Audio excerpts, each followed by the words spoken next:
नमस्कार साथियों।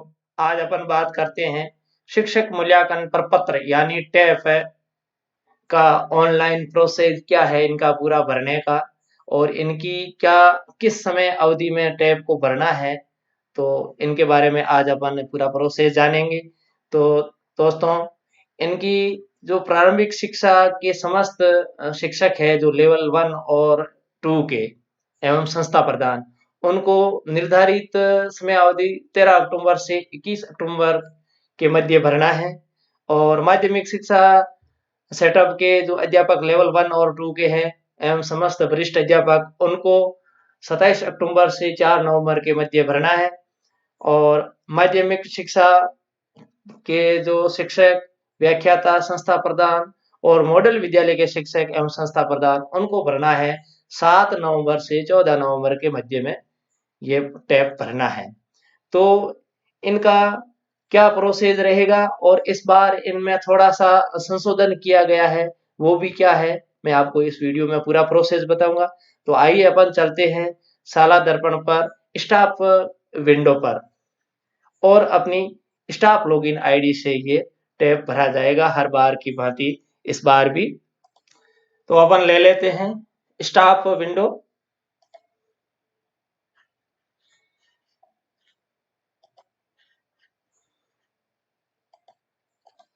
तो हम स्टाफ विंडो पर लॉगिन हो गए हैं। तो यहाँ आप देख रहे हो होम एपीआर और यहाँ ये पूरा टेब है इनका। तो हर बार तो ये फॉर्म में अपने को उपलब्ध हो जाता था टेब, लेकिन इस बार भी टेब यहाँ उपलब्ध है, लेकिन यहाँ ये ओपन नहीं होगा। अपने को जाना है अप्लाई में। आप देख रहे हो दोस्तों, आपको अप्लाई में टेब करना है, ओपन करना है। यह टेब ओपन हो जाएगा।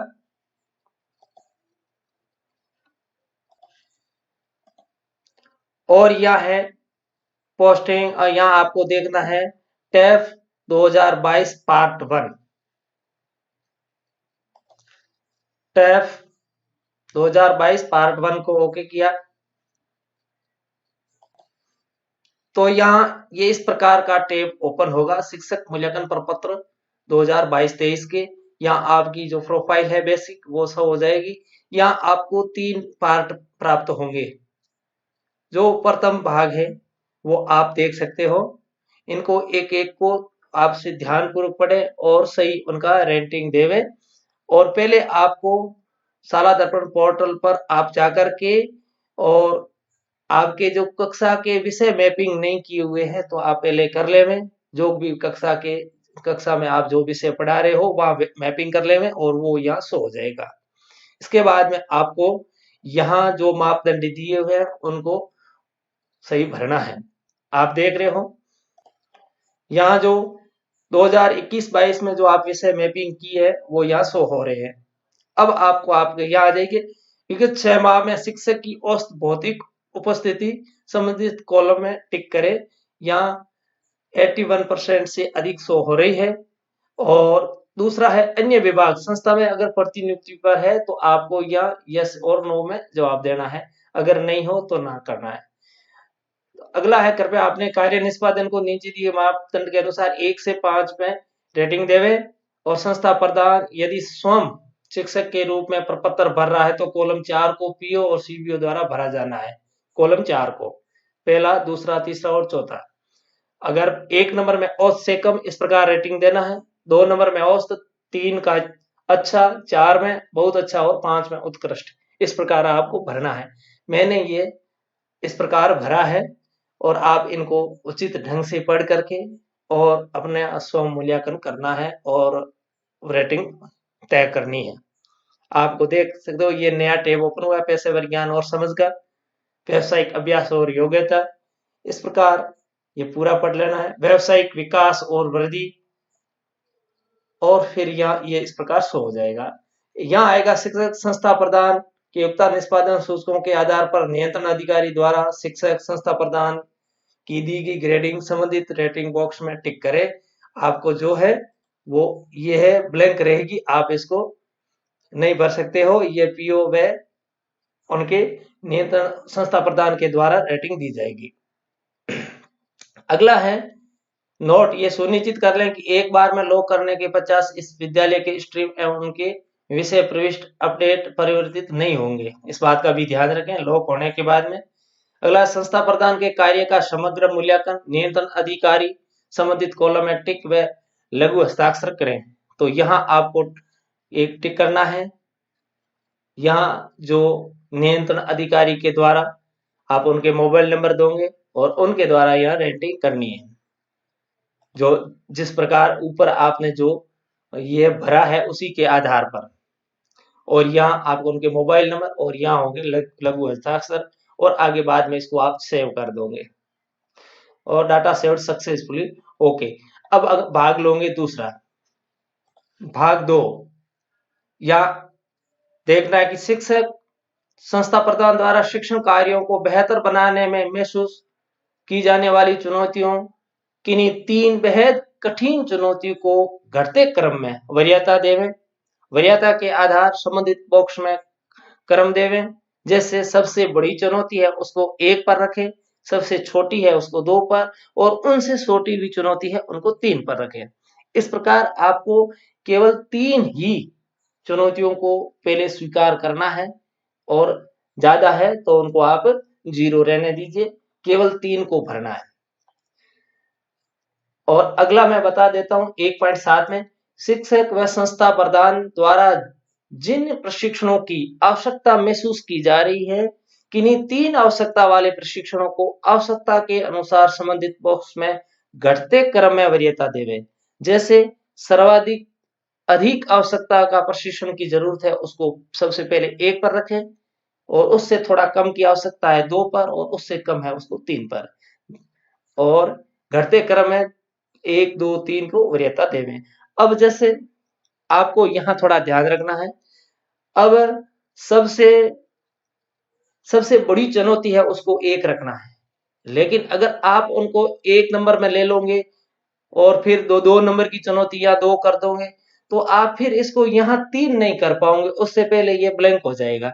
जैसे मैं अगर यार मुझे यहाँ 3 करना है लेकिन ये 3 नहीं होगा, उससे पहले ये ब्लैंक हो जाएगा। और यहाँ भी इसी प्रकार, जैसे मैंने मेरे प्रशिक्षण की विज्ञान गणित की सबसे ज्यादा जरूरत है 1 नंबर, फिर अंग्रेजी की जरूरत है तो मैं यहाँ 2 नंबर करूंगा, और फिर है कैरियर मार्गदर्शन की 3 नंबर की सबसे कम। ठीक है, अगर मैं यहाँ 3 करना चाहूंगा लेकिन ये 3 यहाँ नहीं होगा, उससे पहले ये ब्लैंक हो जाएगा। क्यों? क्योंकि ये अपने को सबसे पहले 3 नंबर लेना है, फिर 2 और फिर 1, तब जाकर के ये होगा। अब मैंने ये भर दिया है तो क्या करें, आप इसको यहाँ से रीसेट कर सकते हो, रीसेट ऑल। अब आप जैसे करोगे कैसे, मैंने यहाँ सबसे पहले 3 नंबर को ले लिया चुनौती, फिर 2 नंबर, सॉरी 2 नंबर, और फिर 1 नंबर। यह आपके इस प्रकार शो हो जाएगा। यहां भी पहले आप किसी को 3 नंबर मान लो, फिर 2 और फिर 1, कोई भी को। तो इस प्रकार अब आपके जो जिस आपको लग रहा है जो सबसे बड़ी चुनौती, उसको 1 नंबर पे, फिर 2 नंबर और 3 नंबर, आप इनको अपने हिसाब से चुनौती व प्रशिक्षणों को भरना है। मैंने इस प्रकार दी है।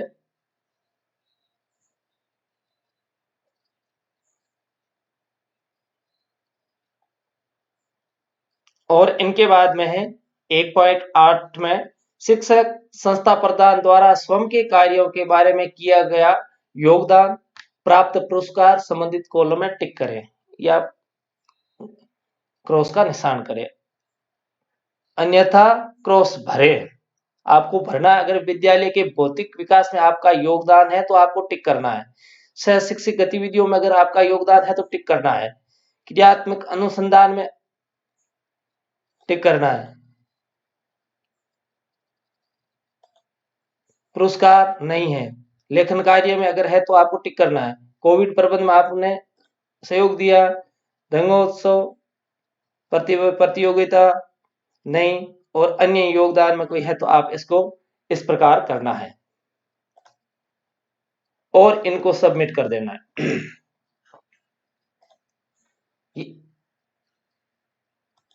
अब लेना है भाग नंबर 3। तो यहाँ 3 में आपको देखना है शिक्षक संस्था प्रदान की प्रशिक्षण संबंधी सूचनाएं। तो यहाँ आपको कुछ कोड दिए हुए हैं, तो वो कोड आप पहले यहाँ देख लीजिए, 1 से 5 तक है।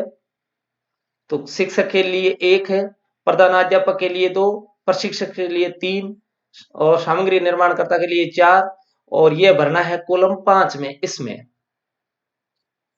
ये बात की अपन ने 5 के लिए, और कॉलम 7 के लिए है वो आप देख सकते हो कि डाइट के लिए तो 1, समग्र शिक्षा 2, और RSCERT के लिए 3, गैर सरकारी संगठन के लिए 4 भरें। तो अब तो यहाँ देखिए क्रमांक नंबर 1, प्रशिक्षण कार्यशाला का नाम। आपको यहाँ से अगर कोई आपने किसी प्रकार की इस अवधि के मध्य यानी जनवरी से जून के मध्य अगर कोई ट्रेनिंग की है तो आपको यहाँ उसमें भरना है। अगर नहीं की है तो आप कोई ट्रेनिंग नहीं, ये शो कर दीजिए और बस आपको कुछ नहीं भरना है, और आगे आप सेव कर दीजिए कोई ट्रेनिंग नहीं की इसके मध्य। कुछ दोस्तों के जून में प्रशिक्षण हुआ था, तो आपको यहाँ FLN प्रशिक्षण और प्रशिक्षण कार्यशाला प्रारंभ करने की तिथि वो आपको डेट भरनी है, जो जून में तिथि किसी के 27 जून से शुरू हुआ था, किसी के 26 का था, तो आपको वो तिथि भरनी है। और प्रशिक्षण कार्यशाला की अवधि जून तक ही भरना है। अगर आपने 6 दिन की है तो आप 6 दिन भर सकते हो।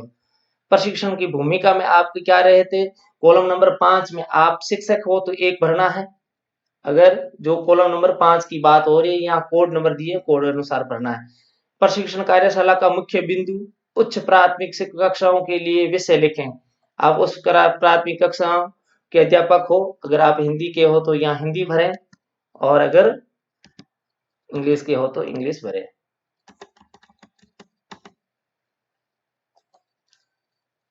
कॉलम नंबर 7, तो इसमें भी कोड भरना है आपको।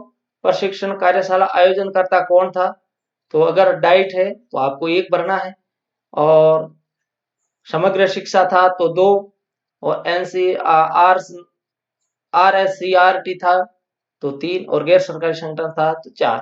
तो अगर इसमें से कोई है तो आपको उसी के आधार पे भरना था। FLN था तो वो उसने RSCRT के द्वारा करवाया था, ये 3 नंबर का था। प्रशिक्षण की उपयोगिता, गुणवत्ता एवं उपादेयता में ग्रेडिंग करना है आपको। यहाँ जो जिसके आधार पर ग्रेडिंग थी उसी के अनुसार ग्रेडिंग करना है, और आगे आप इनको सेव कर दोगे।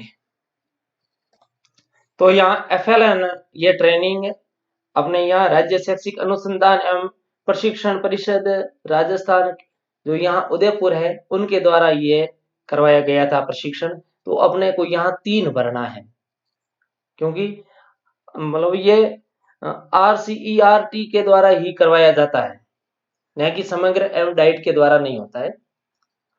तो इस प्रकार, और इसको बाद में सेव कर दीजिए। कंप्यूटर प्रशिक्षण प्राप्त किया है, नहीं। अगला है, कृपया पाठ्य पुस्तक प्रशिक्षण एवं विभागीय प्रशासन की कार्यशैली के संबंध में अपने कार्य निष्पादन हेतु नीचे दिए गए मापदंड के अनुसार अपनी राय 1 से 5 तक रेटिंग कर दे। औसत से कम 1, औसत 2, अच्छा के लिए 3, बहुत अच्छा 4, और उत्कृष्ट के लिए 5।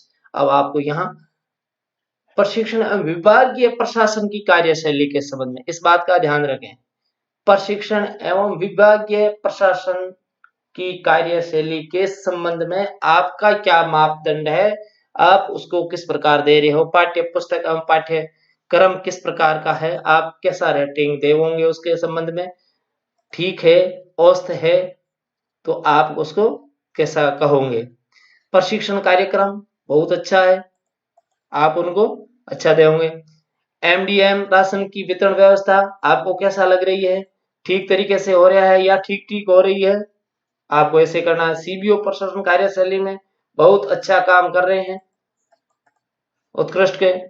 PO भी बहुत अच्छा काम हो रहा है। संस्था प्रधान इंचार्ज जो आपके अच्छा है। एसएमसी की गतिविधियों के लिए बहुत अच्छा। विद्यालय निरीक्षण अधिकारियों का स्तर किस प्रकार रहा है, ठीक रहा है, अच्छा रहा है आपको, और आपको इस प्रकार सबमिट कर देना है फाइनल। तो दोस्तों आपको इस प्रकार ये टैब भरने का पूरा प्रोसेस था। धन्यवाद मित्रों।